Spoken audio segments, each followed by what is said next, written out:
Dear students, so today we are going to do the question answers from the first poem, class 12 General English, Prayer of the Woods. So ये questions करने जा रहे हैं. So पहले सबसे पहले देखें central idea of the poem. So prayer of the woods का central idea. The poem underlines the importance of woods. और ये जो पोइम है वुड्स की, फॉरेस्ट की, जंगल की महत्वता को अंडरलाइन करती है, उस पर जोर डालती है, बताती है इन मैंस लाइफ, इंसान की ज़िंदगी में. The woods give man fuel, shade and fruits. और ये जो वुड्स हैं, ये जो जंगल हैं, जंगल की लकड़ी है, वो इंसान को फ्यूल देती है, ईंधन देती है, शेड पर छाँव देती है, और फ्रूट्स फल देती है. The fuel brings burns to give us heat. और जो फ्यूल है, ईंधन है, वो जलता है हमें हीट देने के लिए, ताप देने के लिए, ऊष्मा देने के लिए. The shade keeps us cool in summers. और जो छाँव है वो हमें गर्मियों में ठंडा रखती है.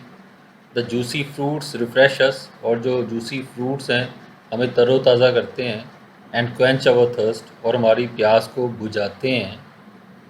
The wood that we get from trees. और जो लकड़ी हमें पेड़ों से प्राप्त होती है, is used to make many important objects. वो बहुत सारे महत्वपूर्ण चीज़ें बनाने के लिए इस्तेमाल होती है.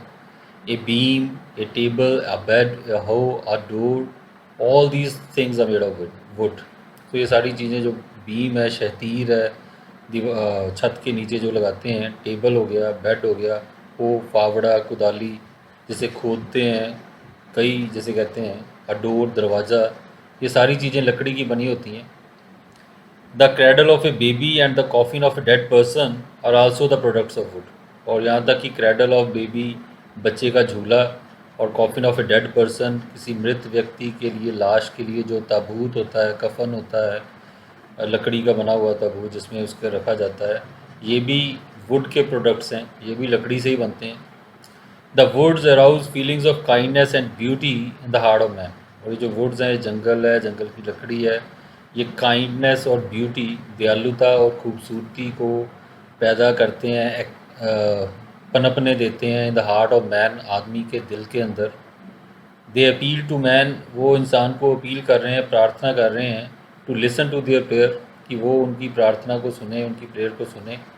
द प्रेयर इज़, और प्रेयर ये है, प्रार्थना ये है, that man should desist from harming them. इंसान को डिजिस्ट करना चाहिए, अपने आप को रोकना चाहिए उनको हार्म करने से, नुकसान पहुंचाने से. दे प्लीड अगेंस्ट डिफॉरेस्टेशन.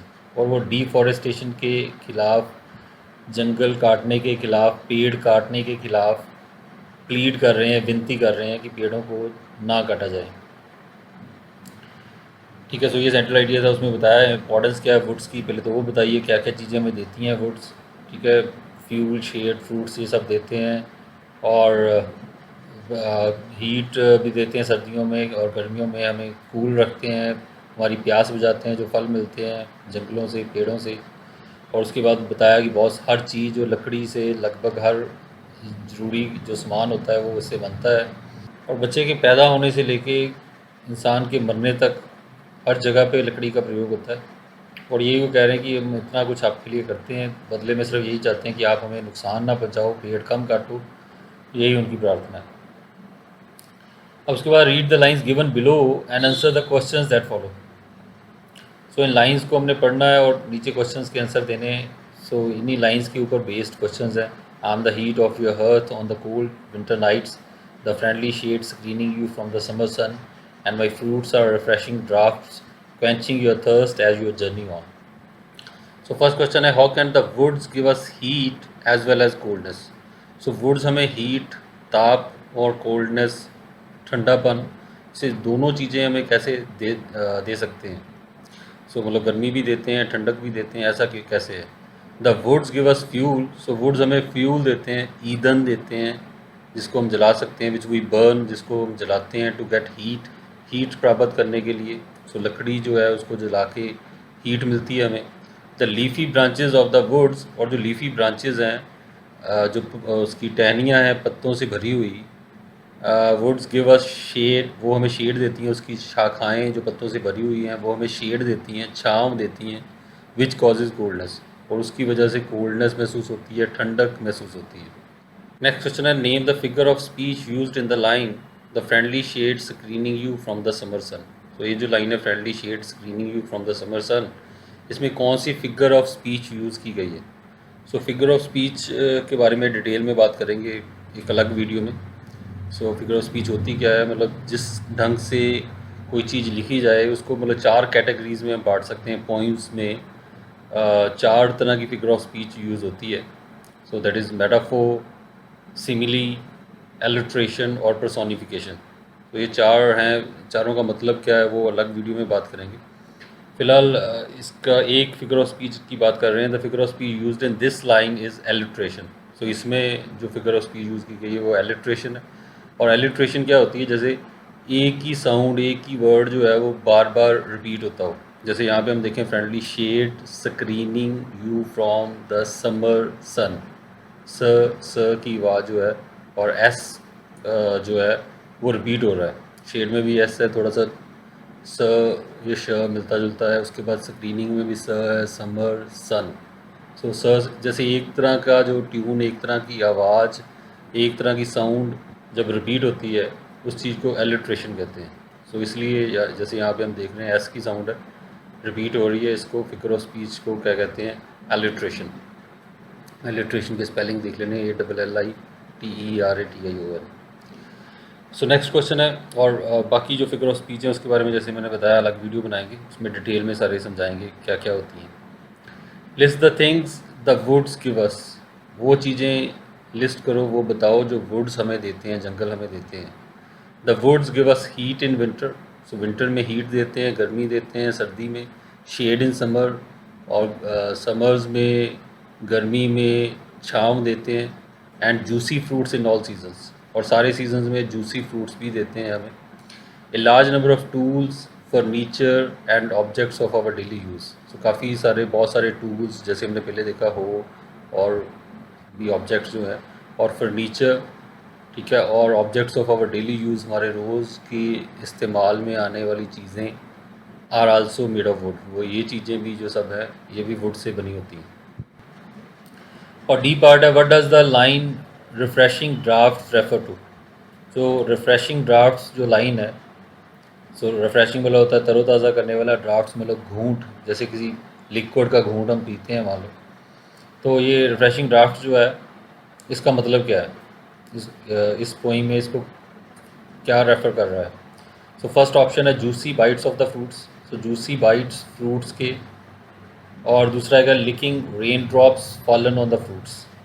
सो जो रेन ड्रॉप्स, बूंदें बारिश की गिरती हैं फ्रूट्स के ऊपर, उनको लिक करना, उनको चाटना, क्या ये ड्राफ्ट है, इसकी बात की जा रही है? या जो फ्रूट को खाते हैं तो उसका जो बाइट होता है उसमें जो जूस होता है उसकी बात की गई है। तो यहाँ पे जूसी बाइट्स ऑफ फ्रूट्स की बात हो रही है कि फ्रूट्स को खाते हैं तो उसका जो जूस है उसके घूंट हम भरते हैं तो वो बड़ा तरोताज़ा करने वाला होता है। सो ये इसका फर्स्ट जो ऑप्शन है ये इसका राइट आंसर है। और थर्ड क्वेश्चन है, read the lines given below and answer the question. फिर वही एक पैरा पहले था, दूसरा पैरा आ गया यहाँ पे।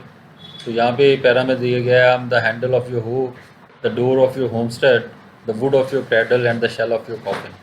आई am the bread of kindness and the flower of beauty, ye who pass by listen to my prayer harm me not. So इन लाइन्स का हम में से क्वेश्चन जो हैं वो डिस्कस करेंगे।